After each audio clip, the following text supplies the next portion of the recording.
야곱이 멈춰섰을 때 벌어진 일이라는 말씀의 제목으로 하나님 주시는 은혜를 함께 나누겠습니다. 우리는 지난주에 야곱과 에서가 화해한 너무 감격스럽게 서로 얼굴을 마주대고 반가워하고 감격해서 우는 장면 함께 보았어요.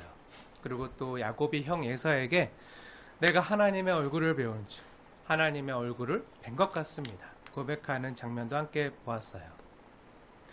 그렇게 크나큰 절체절명의 위기사항이 지나고 형 에서와의 감동스러운 죄를 뒤로하고 이제 평안히 이제 본토 친척 아비 집이 있는 헤브론까지 갈 수 있는 상황이 되었어요. 지금 야곱이 크나큰 위기를 다 넘겼잖아요. 그리고 하나님의 복을 받아서 거부가 되어서 이제 밧단 아람을 떠나 가나안 땅으로 지금 돌아왔잖아요. 하지만 아직 아빠 이삭이 있던 아비의 집까지 도착하지 않았어요.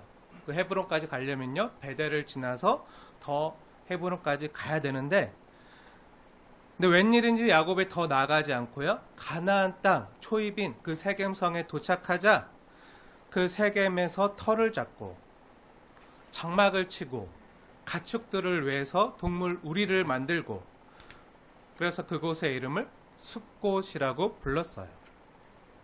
지금 야곱은 하나님의 말씀대로 더 나가야 되는데 지금 어떻게 하는 거죠? 멈춰선 거잖아요. 지금 정체가 된 거죠.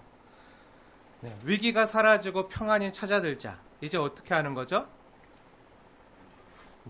안주하는 거죠. 크나큰 위기 상황이 지나가니까 이 정도면 됐지 뭐.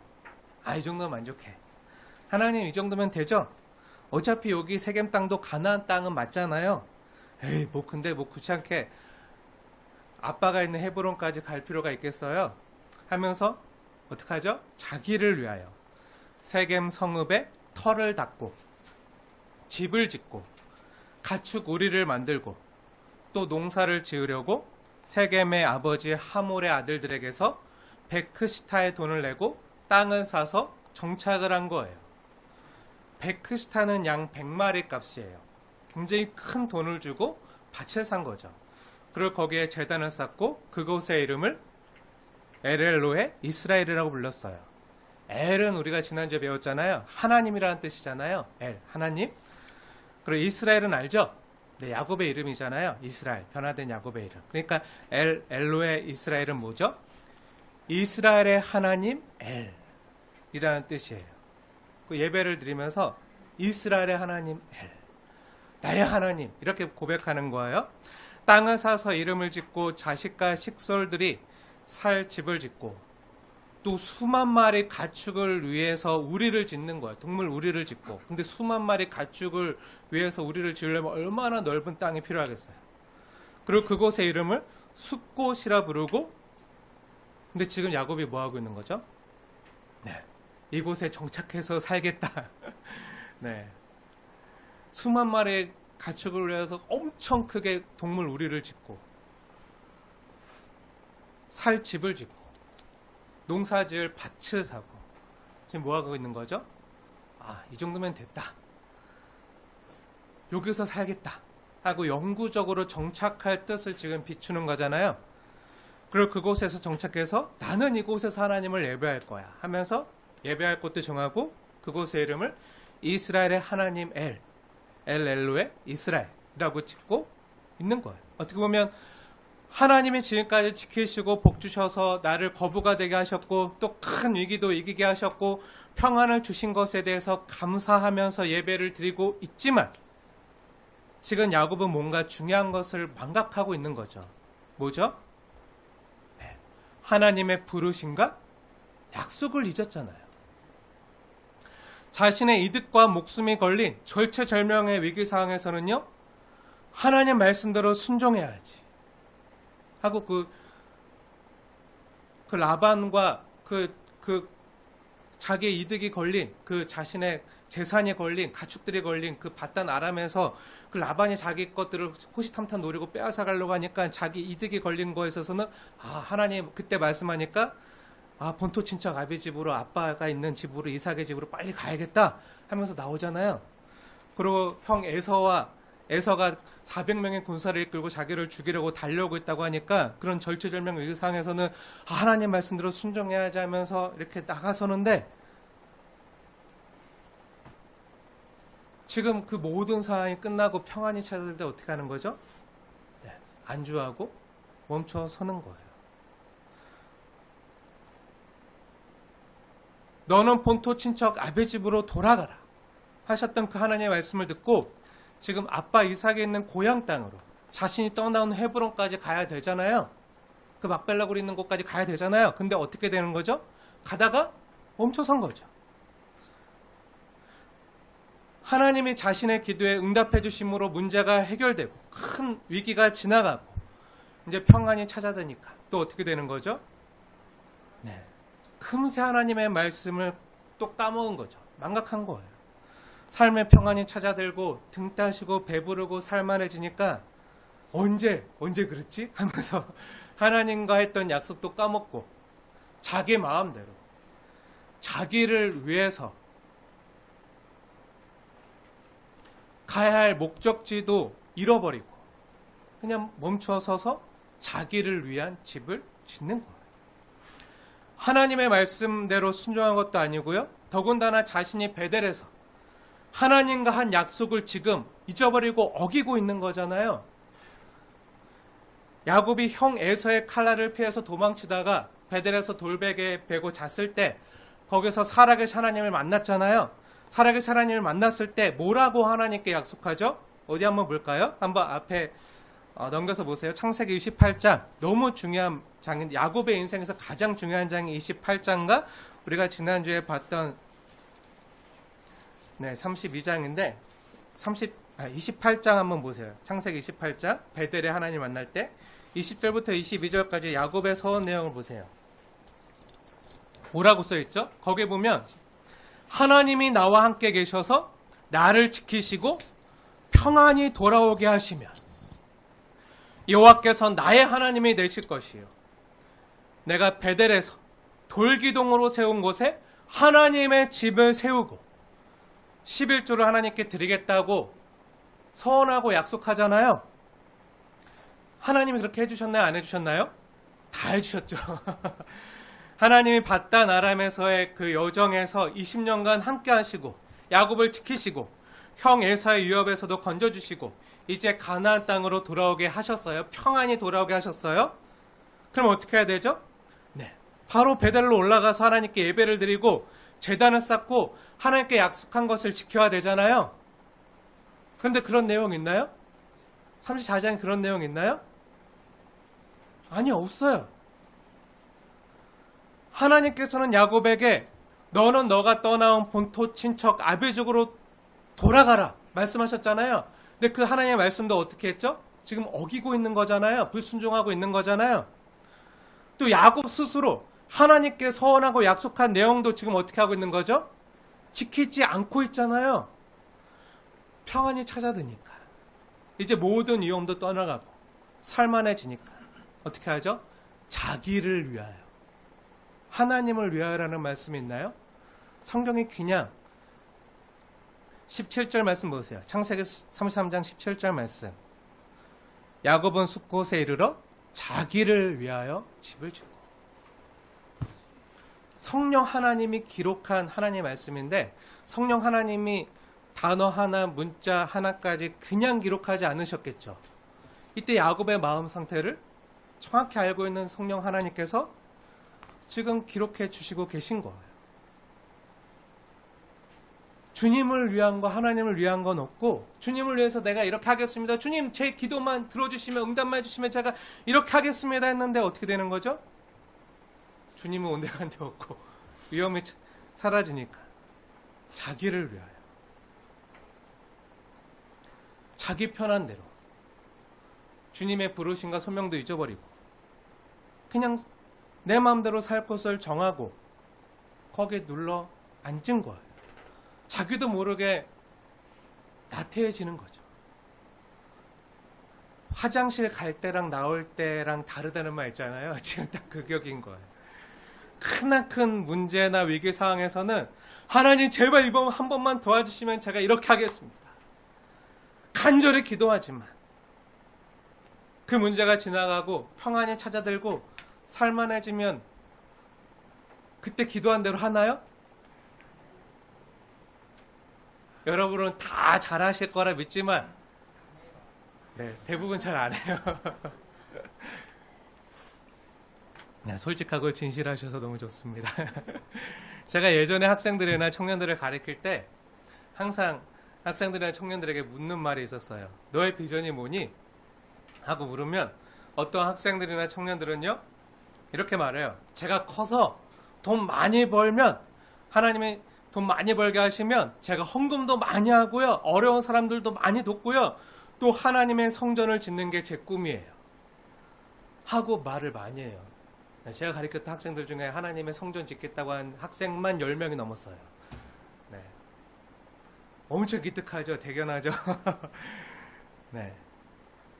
어떻게 말해야지 저나 성사님들이 좋아할지 정확히 알고 있기 때문에 자기를 위해서 산다는 말은 절대 안 해요. 근데 저는 그 학생들이나 청년들의 말을 안 믿어요. 왜인지 아시나요? 제가 커서 하나님이 저에게 돈 많이 벌게 하시면 부자 되게 하시면 헌금도 많이 하고 어려운 사람들도 많이 돕고 제가 하나님을 위해서 하나님의 성전도 지을 거예요.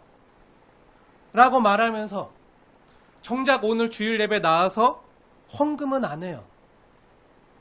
100원도 아까워요. PC방 가고 게임 아이템 사는 건 안 아까워해도 교회에서 헌금하는 건 100원도 너무 아까워요. 오늘 100원도 아깝다고 헌금 안 하는 아이가요. 나중에 커서 정말 하나님이 돈 많이 벌게 해주셔서 1억을 벌게 하시면 한 달에 1억씩 벌게 하시면 한 달에 1,000만 원씩 11조 할 수 있을까요? 네, 손 떨려서 하기 쉽지 않겠죠. 근데 지금도 11조 잘 하시는 분들 중에 네, 한 달에 100만 원 하면 11조 10만 원 하기는 괜찮아요. 한 달에 1,000만 원 벌게 하시면 100만 원 하는 것도 이 정도 할 수 있어요. 근데 하나님이 한 달에 1억 벌게 하시면 한 달에 10억 벌게 하시면 11조 어떻게 해야 되죠? 그러면요, 손 떨려서 뭐 다른 방법 없나? 다르게 하나님한테 뭔가 할 수 있는 거 없나 하면서 뭔가 다른 생각을 해요. 너무 많이 봤어요. 특히 교회에서 저한테 막 자랑하는 안수일사님들이나 막 그런 분들이 계셨거든요. 막 이 전도사, 제가 전도사 때 내가 한 달에 얼마 버는지 알아? 30억씩 벌어. 막 한번 자랑해요. 매출만 막 30억이라고. 네, 막 그렇게 자랑하고 우리 집이 엄청 커서 햇빛이 안 들어와 내 침대까지 막 이러면서 엄청 자랑하면서 내가 한 달에 버는 돈이 얼마인지 알아? 몇 억이야 하면서 11조는 안 하세요. 그런 분들 치고 항종지이고 안수있어지만 안 하세요. 안 하면서 무슨 성경학교 때나 수련회 때나 외행사 있을 때는 그냥 모두가 보는 데서 꺼내서 찬조하세요. 네. 여러분 이런 사람들 한 명도 없게 되어지길 축복합니다. 네. 그게 사람에게 보이려고 하는 거지 자기 영광을 이미 다 받은 거지 하나님께 드리는 건가요? 아니죠. 하나님께 온전히 해야 될 11조는 안 하면서 의무는 안 하면서 사람들에게 보이려고 막 그때서나 100만 원 꺼내서 막 흔들면서 주고 하는 거는 정말 악한 거죠.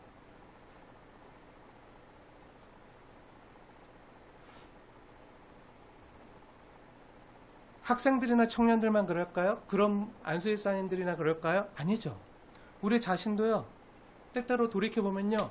하나님 이 문제만 해결해 주시면 정말 제가 주님 잘 섬기겠습니다. 이렇게 고백할 때 많잖아요. 그럼 그 기도를 거꾸로 하면 뭐죠?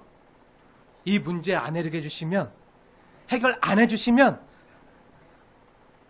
하나님 안 믿고 하나님 안 섬기실 건가요?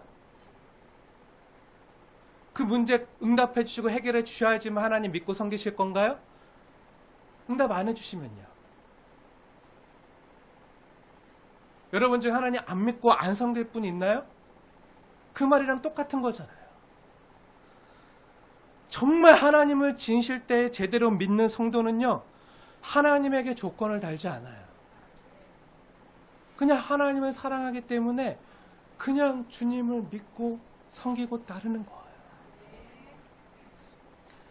제가 좀 전에 학생들이나 청년들에게 너의 꿈과 비전이 뭐야 하고 물어봤을 때 많이 하는 대답에 조건이 있잖아요. 나중에 커서 하나님이 저 돈 많이 벌게 하시면 제가 어려운 사람도 돕고 하나님의 성전도 지어드리고 하는 이 조건이 있었잖아요. 그럼 이건 뭐죠? 우선은 하나님이 나 돈 많이 벌게 하시며 부자 되게 하시며 정작 하나님을 위해서 한다고 하는 것 같지만요, 제가 하나님을 위해서 헌금도 많이 하고 어려운 사람도 많이 돕고 성전도 지어드릴게요. 하나님을 위해서 한다고 하는 것 같지만 우선은 뭐죠? 우선 내가 잘 되면 내가 잘 되면 내가 돈 많이 벌어서 부자 되는 게 먼저잖아요. 그렇게 안 해주시면 안 한다는 거잖아요. 하나님을 위해서 말하는 것 같지만, 하나님을 위해서 살다고 고백하는 것 같지만 실제로는 뭐죠? 실제로는 자기를 위한 거죠. 우리는 이렇게 위장을 잘해요. 하나님을 믿는다고 하면서도 교회 나오면서도 이렇게 위장을 잘할 때가 많아요. 누구처럼? 야곱처럼 자기를 위하여. 야곱이 그랬잖아요. 하나님, 제가 평안히 돌아오게 하시면 제가 하나님의 집을 지어드리겠습니다. 11조를 하겠습니다. 하나님께 헌금하고 하나님의 집을 지어드리겠습니다. 근데 지금 뭐 하고 있죠? 자기를 위하여.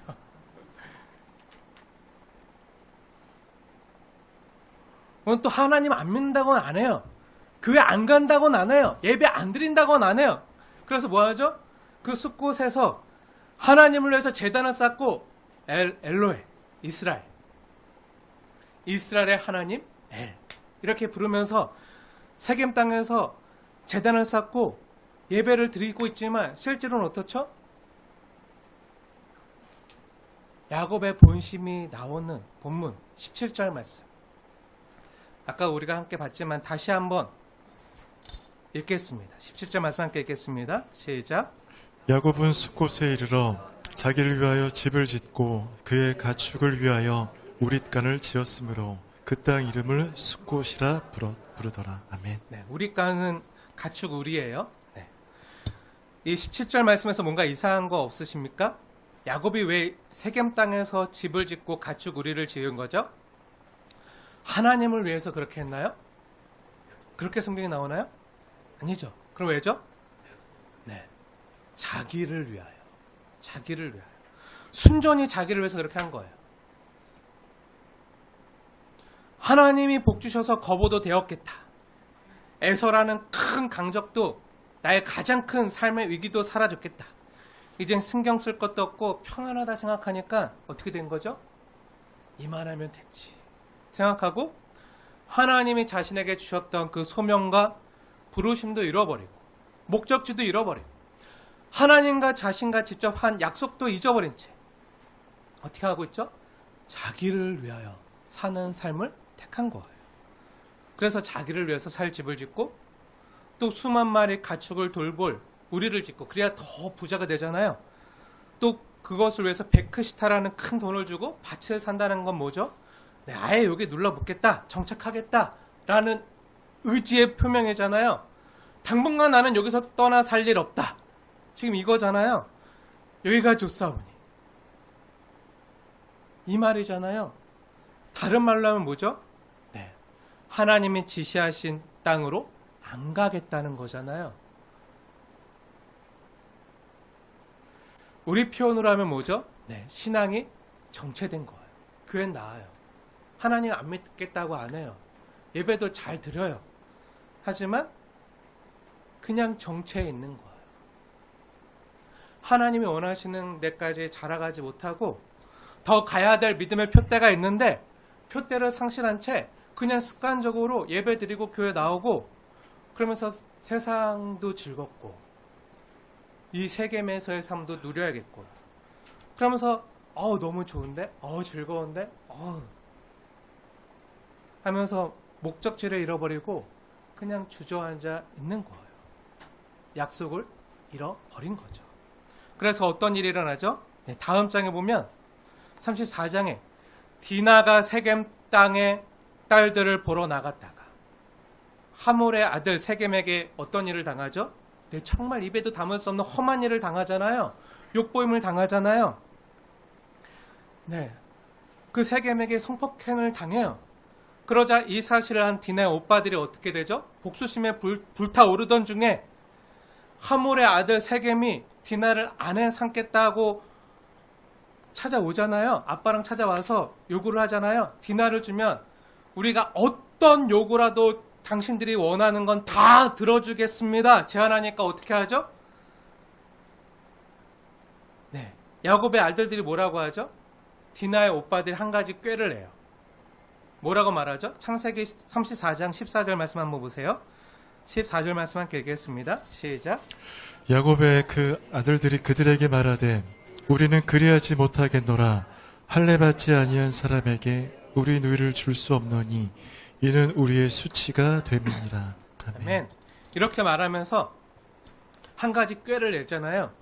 아, 너희 세겜성 사람들도 다 할례를 받고 우리와 같이 되면 우리가 한 민족이 될 거야. 그러면 우리도 너희 사람들에게 우리 또 장가갈 수 있고 또 너희들도 디나같이 우리 사람들도 시집 보내줄게 하면서 이렇게 그들의 제안을 받아들이는 것처럼 말해요. 그러자 그 소리를 좋게 여긴 세겜성 남자들이 어떻게 하죠? 돌아가서 다 할례를 받잖아요. 그리고 할례를 받고 염증 때문에 열이 나고 가장 고통스러울 3일째가 되기를 기다렸다가 어떻게 하죠? 그 야곱의 아들들 중에 레이와 시몬이 가서 어떻게 하죠? 세겜성의 남자들, 고통 가운데 염증 때문에 막 고열 때문에 다 쓰러져 있는 그 남자들을 칼로 다 목 베어 죽이고 세겜 성읍 전체를 손에 넣는 쾌거를 거두잖아요. 그럼 이걸 어떻게 해석해야 될까요? 이 말씀을 어떻게 해석해야 될까요? 위기 상황에서 하나님이 주신 지혜로 꾀를 내어 승리한 거라고 할 수 있을까요? 하나님이 도와주셔서 승리를 주셔서 세겜 성읍까지 차지했다고 하나님께 영광 돌릴 수 있을까요? 승리를 주신 하나님께 영광 돌릴 수 있을까요? 그래도 되나요? 이게 맞는 해석인가요? 아니죠. 그럴 수 없죠. 그래서도 안 되죠. 그런데 오늘날 조국교회에서 벌어지고 행해지는 많은 간증들의 내용이 뭐죠? 네, 상당수가 이와 같은 내용들 아닌가요? 믿음의 가정이나 믿음의 기업에서 믿지 않는 세상 사람들이나 또 상대 기업에게 어려움을 당했을 때 절체절명의 위기 상황에서 그 방법이 어찌 되었든 과정이 어찌 되었든 하나님이 지혜 주시고 도와주셔서 상대방을 또 상대 기업을 엄청난 차이로 꺾고 승리했다라고 마치 신앙의 승리를 얻은 것처럼 간증하고 있지 않나요?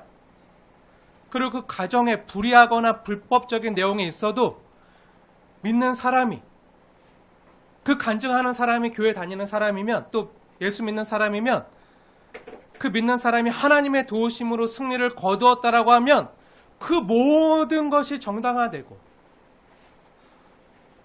또 그 간증을 듣는 앉아있는 사람들도 그것을 부러워하고 와, 나도 저렇게 승리하고 성공했으면 좋겠다. 그렇게 다짐하고 그러한 방법을 쫓아가지 않나요? 근데 그러면 안 되는 거죠. 그런데도 오늘날 이와 같은 일들이요, 믿는 자 중에서도 또 조국교회 강당에서 얼마나 많이 버젓이 들려지고 있는지 아십니까? 근데 이러면 안 되잖아요. 특히나 이 간증을 하는 사람들이 표면적으로는 누가 봐도 하나님을 믿는 사람이에요. 직분자예요. 하나님을 믿는 목회자나 교회 중직자가 이런 간증을 할 경우 그럼에도 이들이 부당하게 교회를 사유하거나 교회 세습을 하거나 불법적인 방법으로 교회에서 사적 이득을 취할 때도 이렇게 먼저 힘 있는 자들이 반대편을 누르고 교회의 정말 회복과 갱신을 위해서 기도하고 있는 반대편을 누리고 승리하면 언제나 하는 말이 하나님이 지혜 주셔서 하나님이 도와주셔서 승리했습니다 하면서 상대편은 저 마귀 편이 되는 거고 나만 하나님 편이고 근데 내가 승리했으니까 하나님이 도와주셔서 승리했습니다 하고 말하면서 정당화되고 그렇게 합리화하고 있는 건 아닌가요? 그래도 되나요? 안 되죠. 기독교 기업이라고 자부하고 어떤 믿음의 기업이라고 그 회사 사장이나 CEO가 교회 다니고 예수 믿는 사람이에요. 기독교 기업이라고 자부해요. 그 회사 직원들이나 사람들도 다 이 회사 사장이 교회 다니는 거 알아요. 근데 그 사장이나 믿는 CEO가 노동자들에게 정당한 임금을 주지 않거나 부당한 일을 시키거나 법을 악용해서 비정규직 노동자들을 착취하는 방법으로 더 많은 이익을 쌓거나 부자가 되거나 또 탈세나 정치인들에게 로비를 해서 특혜를 받아서 거대한 부를 얻어서 모두가 부러워하는 재벌이 되면요. 하나님이 지혜 주셔서 하나님이 돕는 사람들을 붙여주셔서 하나님이 도우셔서 이 동종 업계에서 많은 업체들을 꺾고 우뚝 선 기독교 기업이 되게 하셨습니다. 이렇게 간증하면요. 그 부를 쌓는 과정에서 벌인 모든 불법과 불의와 리베이트 모든 것들이 합리화가 되는 건가요? 그 어찌 되든 부자만 되고 부럽고 와 나도 저렇게 부자 되고 싶어 저렇게 재벌 되고 싶어 그런 간증을 들으면 그렇게라도 못해서 아쉬운가요? 아니죠. 그럼 절대 안 되는 거죠. 더군다나 야곱의 아들들이 복수심에 불타서 그들을 죽이기 위해서 지금 무엇을 지금 이용하고 있는 거죠? 네, 어미로우신 하나님의 말씀을 이용하고 있잖아요. 자신의 복수심을 만족시키기 위해서 하나님의 말씀을 이용하고 있어요.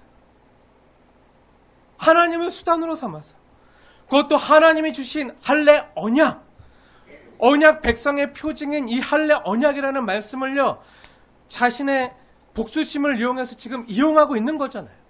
그래서 세겜의 남자들이 할례로 힘들어할 때 시몬과 레위가 칼을 가지고 가서 몰래 그 세겜 성읍에 기습을 해서 할례로 인해서 신음하며 누워있는 모든 남자들을 칼로 목을 베고 도륙하고 학살하잖아요. 지금 얼마나 끔찍한 살인죄를 저지르는 장면이고 순간이에요. 이 일로 가정을 잃어버리고 남편 잃어버리고 아버지를 잃어버린 그 사람들이 있는데 이런 끔찍한 일이 하나님을 믿는다고 하는 하나님 믿음의 가정에서 지금 일어나고 있는 거예요. 우선 믿음의 가정이라고 할 수 있는 야곱의 가정에서요. 하나님을 믿지 않는 세겜 사람들에게 욕을 당한 비극도 처참한데 그 디나가 성폭행을 당한 것도 처참하잖아요. 근데 그 뒤에 벌어진 일들은 더 참혹해요. 그 뒤에 벌어지는 일들은요. 믿음의 가정에서 벌어지는 일들이라고 보기에는요. 더 참담한 일이 벌어지고 있어요. 왜죠? 네, 야곱의 아들들이요. 복수심에 불타서 자신의 잔인함을 만족시키기 위해서 하나님의 말씀을 이용해서 세상 사람들을 속이잖아요. 아빠 야곱도 예전에 사람들 잘 속였는데 그 아버지의 그 아들들이라고 그 자식들도 지금 거짓말을 잘 하고 있는 거, 잘 속이고 있는 거. 그것도 하나님을 이용해서 언약 백성의 표징이 되는 할례에 대한 하나님의 말씀을 악용해서 자신들의 복수심을 만족시키고 있는 거. 우리 하나님 믿어. 우리 하나님 믿는 사람들인데 우리 믿지? 하면서 뻔뻔하게 거짓말하고 속이고 있는 거예요. 또 서로 간의 결혼, 서약, 언약을 통해서 지금 못할 짓을 하고 있는 거잖아요. 하나님의 거룩한 할례를 야비한 책략으로 사용했어요. 이 이야기는요, 단순히 복수심만 만족시키는 정도로 끝나지도 않아요. 34장이 얼마나 정말 부끄럽고 참혹한 장인지 보면 알잖아요. 그럼 그 뒤에 어떤 일이 더 벌어지죠? 네, 이 복수극에서 야곱의 다른 아들들까지 더 가세요. 레이랑 시므온만 하는 게 아니라 이 복수극의 다른 아들들까지 더 가세해서 세겜성에 들어가서 정말 세상 사람들만도 못하게 탐심에 눈이 멀어서 어떻게 하죠? 재물을 다 도둑질하고 빼앗고 여인들과 어린 아이들까지 가차없이 노략질하는 대상으로 삼고 있어요. 누가요? 믿음의 가정에서. 하나님 믿는다고 하는 언약 백성들이.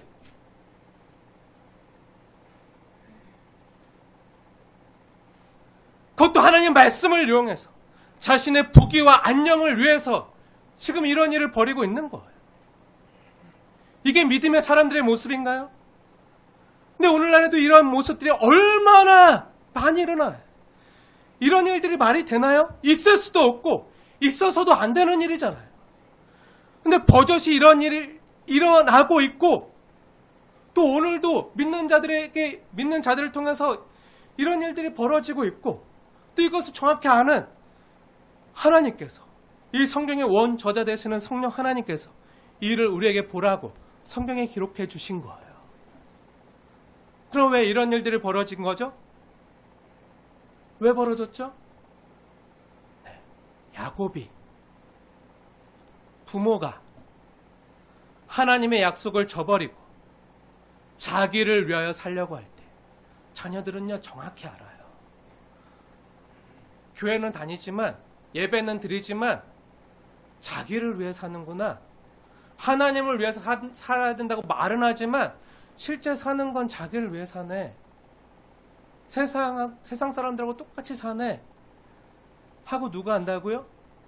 자녀들이 안다고요. 그러니까 자식들은 부모의 거울이라고 하잖아요. 부모 세대가요, 야곱이 하나님과 약속을 저버리고 자기를 위해서 적당히 세상과 타협하면서 살려고 했을 때 지금 이렇게 끔찍한 일들이 믿음의 가정 안에서 벌어지고 있는 거예요. 그리고 그 아들들이 복수를 마치고 디나를 데리고 왔을 때 야곱이 시몬과 레이에게 뭐라고 하죠? 화를 내면서 뭐라고 말하죠?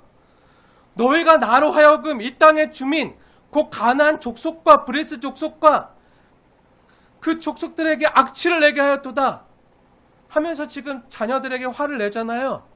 이 모습에서 우리는 야곱의 어떤 마음을 읽을 수 있죠? 네, 가나안 족속들과 타협하면서 잘 살아보려고, 잘 지내보려고 한 의도를 볼 수 있죠.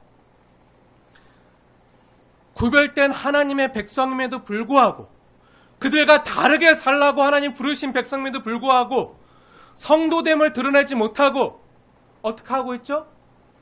그런 일을 당하고 있어도 여전히 정신 못 차리고 세상과 어울려 잘 지내보려고 하고 있는 거잖아요. 이걸 자녀들이 모를까요? 알죠.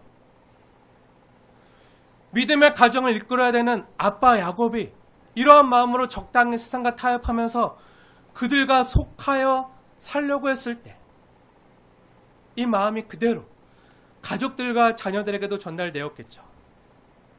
그리고 그렇게 적당히 세겜에 정착해서 그곳 사람들과 잘 어울려 살려고 한 그 이면에는 어떤 마음이 있었죠? 네, 아까 우리가 창세기 33장 17절에서 봤지만 야곱이 하나님을 위해서 그렇게 했나요? 아니죠. 교회는 다녔어요? 예배는 드렸어요? 근데 자기를 위해서 교회 다니고 자기를 위해서 예배 드리고 있는 거잖아요. 하나님을 위해서 한 게 아니죠.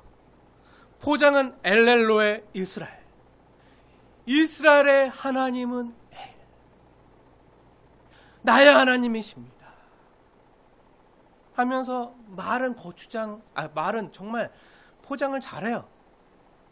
하나님을 위해서 사는 것처럼 보였지만 사실은 누굴 위해 살죠? 네, 자기를 위해서 사는 거예요. 자신의 안위와 만족을 위해서 그랬던 거죠.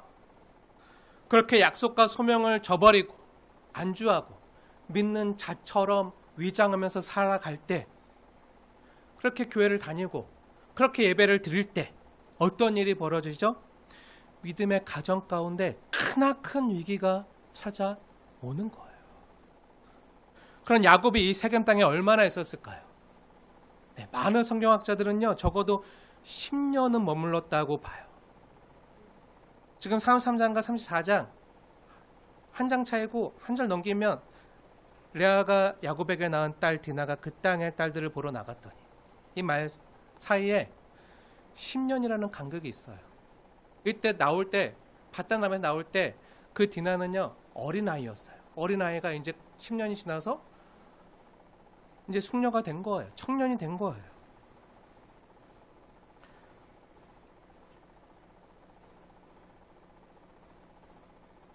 디나가 시집갈 나이가 될 만큼 이 세겜 땅에서 10년 동안 자라난 거예요. 34장 1절을 한번 보세요. 거기 보면 함께 읽겠습니다. 34장 1절 말씀 함께 읽겠습니다. 시작. 레아가 야곱에게 낳은 딸 디나가 그 땅의 딸들을 보러 나갔더니. 아멘. 아빠가 세겜 성읍을 좋아했잖아요. 그 세겜 사람들과 속해서 같이 어울리면서 살려고 했잖아요. 그런 상황 가운데서 그 가정에서 디나가 10년간 자랐겠죠? 어려서부터 클 때까지 보고 자란 것, 아빠가 그들과 잘 어울려 사는 모습. 그러니까 그 딸이 뭘 본 거죠? 아, 이 세겜 성의 딸들하고도 잘 어울리면서 살아야겠구나. 그러면서 디나가 그 땅의 딸들을 보러 나가는 거예요. 그 땅의 딸들은 어느 땅의 딸들이죠? 네, 그 세겜 성읍의 딸들이잖아요. 그 세겜 땅의 딸이잖아요. 근데 1절 말씀에서 디나가 그 땅의 딸들을 보러 나갔더니 해서 보니라는 말씀에는요, 이 단어에는 두 가지 뜻이 있는데요. 1차적인 의미는요, 그냥 보는 거예요. 가서 그 딸들을 만나서 보는 거. 근데 두 번째 의미가 있는데 이 의미가 더 중요한데요. 디나가 그 딸들을 보러 나갔다고 할 때 그 보다는요, 매우 세심하게 관찰할 정도로 안을 들여다보다의 의미가 있어요. 그러니까 거기서 속해서 어울려서 들어가서 그 나물에 그 밥이 돼서 그들과 함께,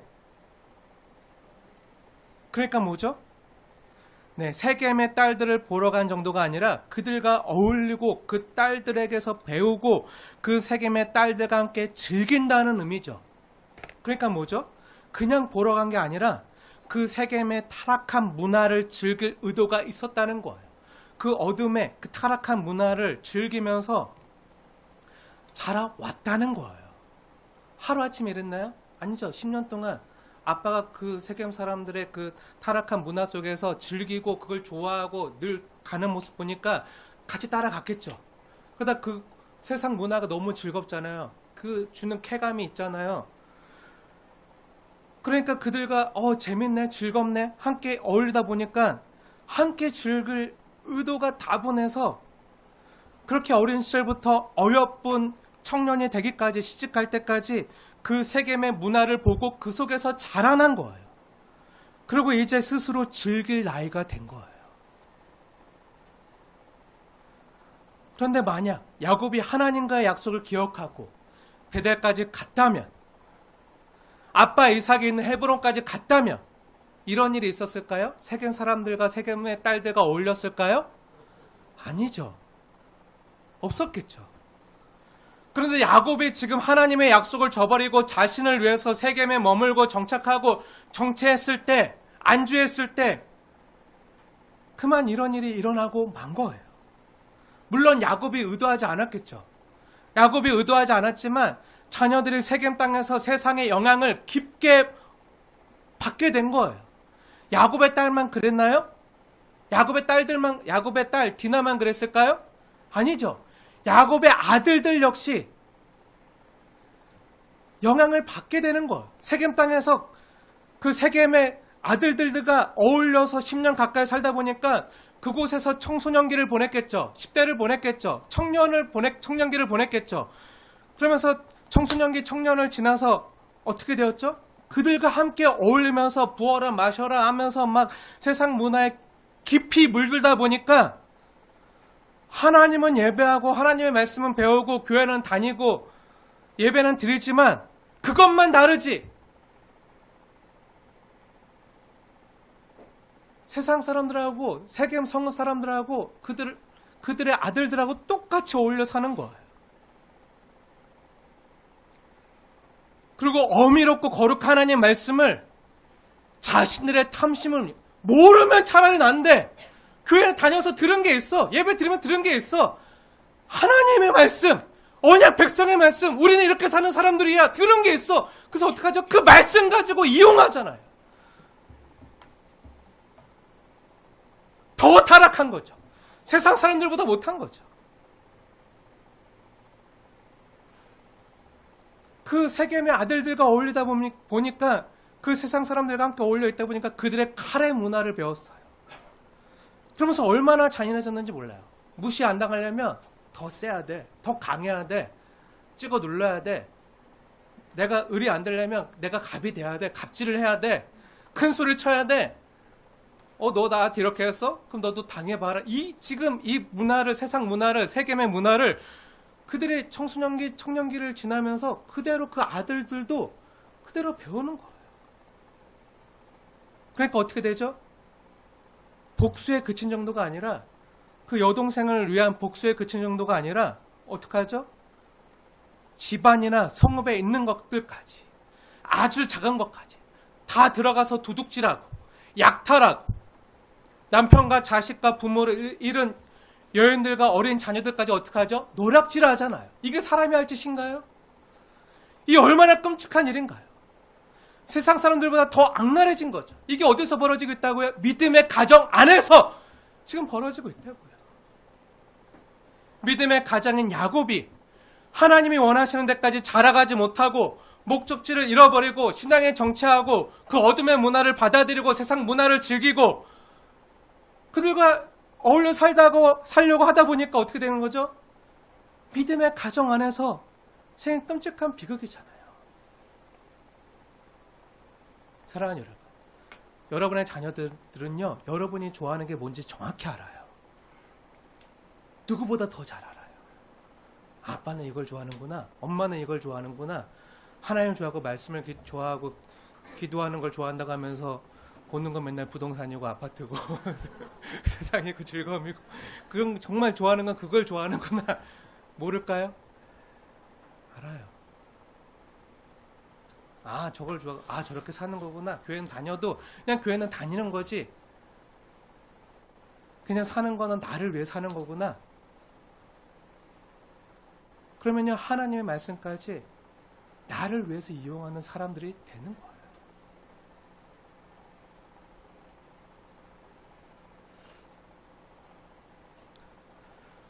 사랑하는 여러분, 이게 어디 기록되어 있죠? 성경에 기록되어 있어요.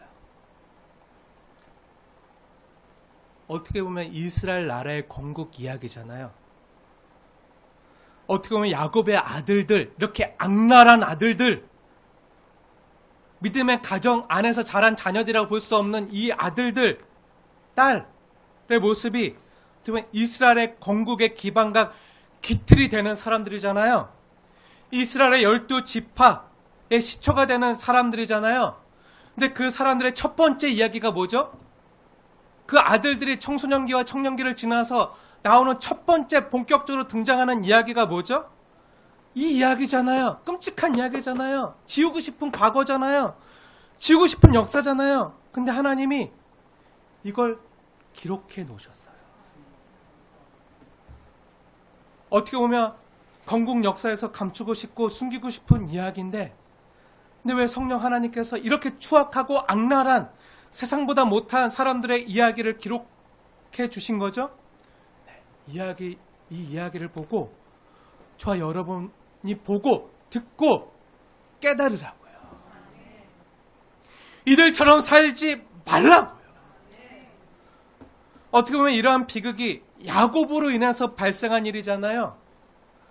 하나님의 약속하신 땅에 들어오고 평안히 찾아들자, 이 정도면 됐지. 뭘 더해. 교회 나가면 됐지. 주일날 교회 나가면 됐지. 헌금하면 됐지. 이 정도면 됐지. 뭘 더해. 그냥 주일 헌금하면 됐지. 감사 헌금하면 됐지. 11조까지 더해. 그냥 교회 나오면 됐지. 세상에서 믿는 자처럼 살 필요가 뭐 있어. 그냥 예배 드리면 되지. 그러면서 술 마시고 담배 피고 여전히 세상 문화 즐기고 어둠 가운데 동화되면서 그냥 세상 속 내 친구, 내 동료들도 다 아는데 뭐 이 정도면 됐지. 자녀들이라고 모를까요? 알아요. 누굴 보고 배울까요?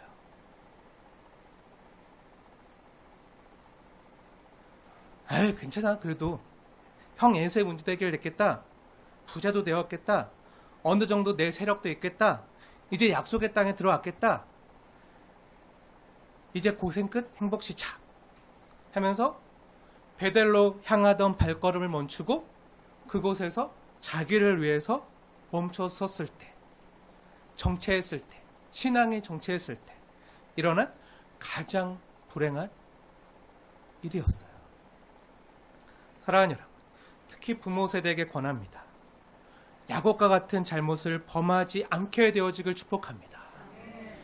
이 정도면 되었지 하면서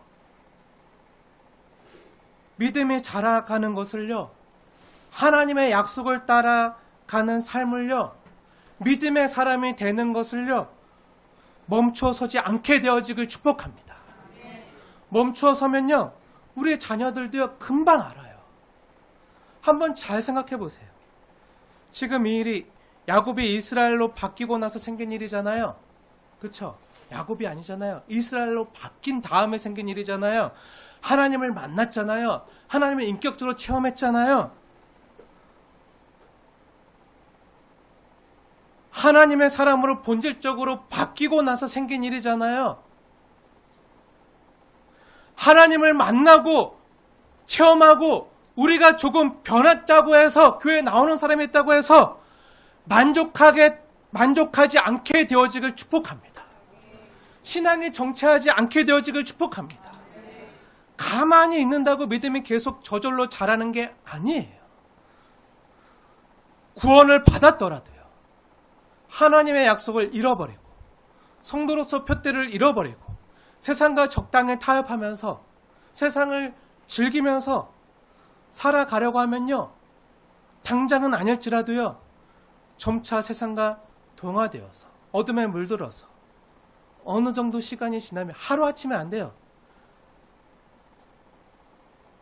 야곱이 처음부터 그랬을까요? 아니, 처음에는 엘렐로야 이스라엘 하면서 이스라엘 하나님, 나의 하나님 하면서 예배를 드렸잖아요. 근데 그러고 나서 하루아침에 안 그러면서 어느덧 괜찮네, 이렇게 살아도 문제없네, 이렇게 살아도 형통하네, 이렇게 살아도 내 그 가축들은 더 늘어나네, 점점 부자 됐네, 내 자녀들도 잘 크고 있네, 사회성도 문제없고 잘 어울리고 있네, 괜찮네. 그렇게 1년, 2년, 3년 시간이 지나면 자신도 모르게 잘 되는 것 같지만 아니요.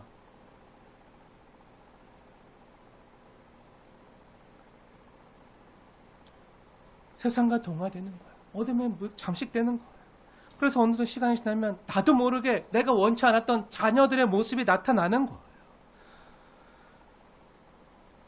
자신도 모르게 야곱의 자녀들에게서 보여지듯이 그 내 자녀들이요, 그런 일이 없게 되어지길 축복합니다.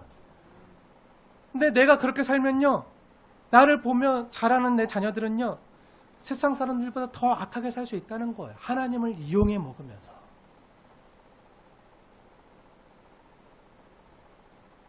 우리가 오늘날 보아서 알잖아요. 우리 자녀들도요, 아빠 나 사랑한다면서 아빠 나 사랑하니까 이거 해줘야지. 왜? 왜 그래야 되는데?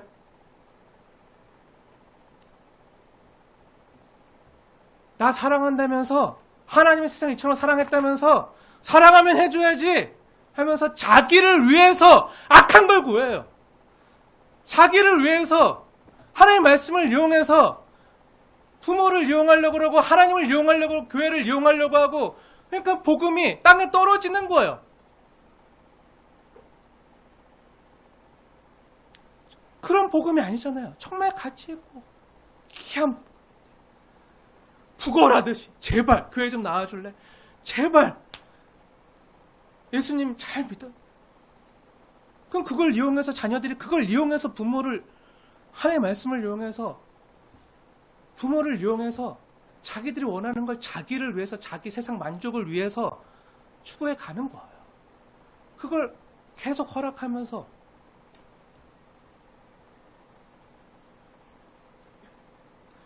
그렇게 하나님 믿는다고 하면서 하나님의 영광을 가리면서 이렇게 하면 안 될 것 같은데 하면서 계속 또 허락하고 그래도 괜찮네, 문제 없네, 그래도 교회는 잘 나와주니까 하면서 그냥 그러다 하루 이틀 몇 년 지나면요, 하나님의 영광을 위해 산다고 말은 하지만 실제로는 아까 처음에 얘기했던 학생들이나 청년들처럼 제가 하나님이 나를 부자 되게 하시면 제가 하나님을 위해서 하나님의 성전도 지어드리고 예배당도 지어드리고 어려운 사람도 돕고 그렇게 살 거예요. 근데 누굴 위해서? 자기를 위해서. 나를 부자 되게 하시면. 그게 하나님의 영광을 위한 일이 아니죠. 오히려 하나님의 영광을 가리는 거죠. 하나님의 영광을 가리면서 자신의 탐심과 만족을 위해서 사는 자녀들이요, 그렇게 믿는 사람들이 얼마나 많습니까? 그러니까 조국교회 그 복음의 영광이 가려지고 수치를 세상 사람들에게 버려 밟히고 있잖아요. 그래서는 안 되잖아요. 사랑하는 여러분, 하나님의 야곱을 부르신 데는요 분명한 목적이 있어요. 하나님이 그 자녀들을 그대로 내버려 두셨나요? 그 야곱을 그대로 내버려 두셨나요? 아니죠. 다시 하나님이 부르셨어요. 그 아픔 가운데서 다시 회복되게 하셨어요. 그럼 그때 깨닫고 주님께로 돌아가야 돼요. 베델로 올라가야 돼요. 다시 하나님께로 나아가야 돼요. 있는 모습 그대로, 상처난 모습 그대로, 아픈 모습 그대로 하나님께 나가서 하나님만이 나의 소망이 됩니다. 하나님만이 나를 회복시킬 수 있습니다. 나를 살릴 수 있습니다. 하면서 다시 베델로 올라가야 돼요. 중간에 멈춰서지 말고 베델로, 하나님이 원하시는 곳까지 하나님의 집으로 나아가야 돼요. 그래서 여러분 나왔잖아요. 그게 예배잖아요. 베델, 하나님의 집. 그래서 하나님의 말씀을 듣는 거잖아요. 하나님이 저와 여러분을 부르신 데는요 분명한 부르심과 목적이 있습니다. 그것이 뭐죠? 하나님 나라로의 부르심. 하나님의 야곱을 왜 부르셨죠? 그 아들들을 왜 부르셨죠? 하나님 나라의 기틀을 세우고자. 그래서 그리스도의 장성한 분량에 이르기까지 그들 하나님 백성 되게 하시고자 그들을 지금 훈련시키는 과정이잖아요. 못난 자식들이지만 하나님이 그렇게 만들어 가시잖아요. 성도된 우리 나그네 인생에서 하나님 나라를 향한 여정에는요 잠시 쉬었다 가는 정거장이 있을 뿐 종착점은 없어요. 잠시 쉴 수 있어요. 안식해야죠. 근데 정거장이지 종착점은 아니에요. 종착점이 어디죠? 그건 본향이죠. 만약 종착점이 있다면 그것은 우리 주님 품에 안겨 주님 얼굴을 다시 뵙는 본향이 종착점인 거예요. 그 본향을 향해 걸어가면서 주님의 약속을 기억하고 주님과 함께 동행하면서 주님이 이끄시는 그 길을 묵묵히 걸어가고 그 여정길에서 서로 섬기고 사랑하면서 고난 가운데서도 감사함으로 이기며 하나님께 영광을 돌리며 나아가도록 부름받은 존재들이요 저와 여러분 바로 성도들이에요. 세겜에 머물러 있으면 안 됩니다. 교회 다니면 됐지. 그 정도로 안 됩니다. 믿음이 정체되면 안 됩니다. 다르게 살아야 됩니다. 어둠에 동화돼서 세상 문화 다 즐길 걸 즐기면서 자녀들도 아는 가운데 그렇게 살지 마시고요. 믿음의 가장답게, 믿음의 사람답게 다르게 살아야 됩니다. 주님이 지시하신 곳까지 나아가야 됩니다. 그리고 자라가야 돼요. 하나님이 저와 여러분 각자에게 주신 소명과 사명을 깨닫고 일어나 그리스도의 장성한 분량에 이르기까지 자라가야 됩니다. 사랑하는 여러분, 이제 일어나 베델로 올라가는 저와 여러분 되어지게 주님의 이름으로 축원을 드립니다.